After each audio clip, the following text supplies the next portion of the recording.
You see, about 20 years ago, my partner Stephen Stills wrote Sweet Judy Blue Eyes about this lady. So every time that Stephen and David and I sing, "It's getting to the point," there she is, standing beside us on stage, wherever we happen to be.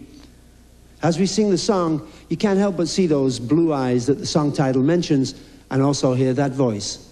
It's a clear, elegant voice, and it makes everything she does sound easy. But that can be misleading. Judy Collins has had top 10 hits, and she's also had long periods without any songs on the charts at all.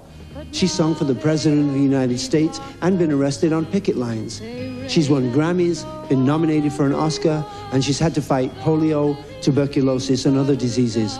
In other words, it's taken a lot of work for Judy to make it sound easy.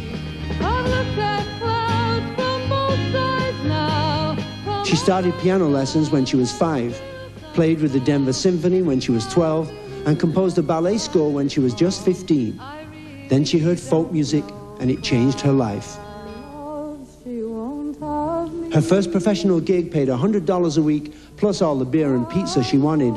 Then she got a record contract, and Judy's music became a key part of the folk boom of the early 60s. She sang folk songs and pop songs and theater songs, and she had a knack for finding great songwriters before they became popular. She was one of the first persons to record songs by some of the finest songwriters of our time, Joni Mitchell, Leonard Cohen, and Randy Newman. In the late 60s, she began writing her own songs, chronicling her life through her music. She signed up black voters in the South, protested the war in Vietnam, and marched and sang for civil rights, women's rights, and human rights. Been married and divorced. She lost custody of her son Clark and then got him back. She spent 24 years making records for one company and then had to start over when the business changed and the label let her go. She stopped drinking and fought off an illness that threatened to destroy her singing voice. And finally, by trusting her heart, she found the peace that she'd always been singing about. That saved a wretch like me. Ladies and gentlemen, would you please welcome my friend, Miss Judy Collins. Woo! Look at you.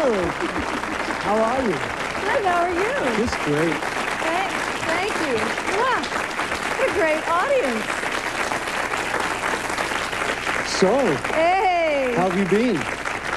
Oh, This is really great. Thanks. Yeah, I like this. It's a very inexpensive outfit, actually. You know what? Let me start with a small personal story. When I was courting my wife, Susan, this was 15, 16 years ago, I went over to her apartment where she was living in Hollywood, and I said, okay, what kind of music do you listen to? And I swear to God, she put on Send in the Clowns by Judy Collins. Aww. And she didn't have one of my records. Not one.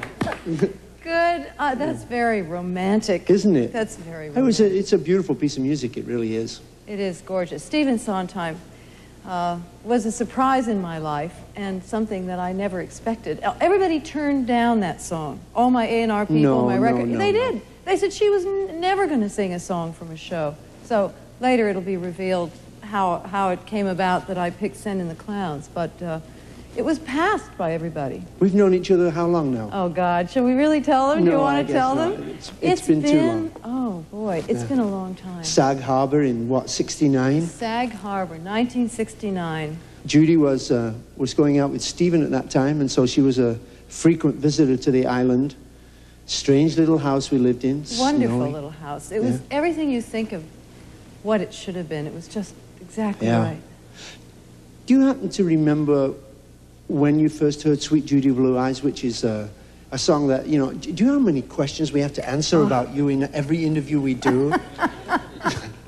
Do you remember where you were when you first heard it? I was sitting in a hotel room somewhere, either that or in my apartment, but I think it was a hotel room.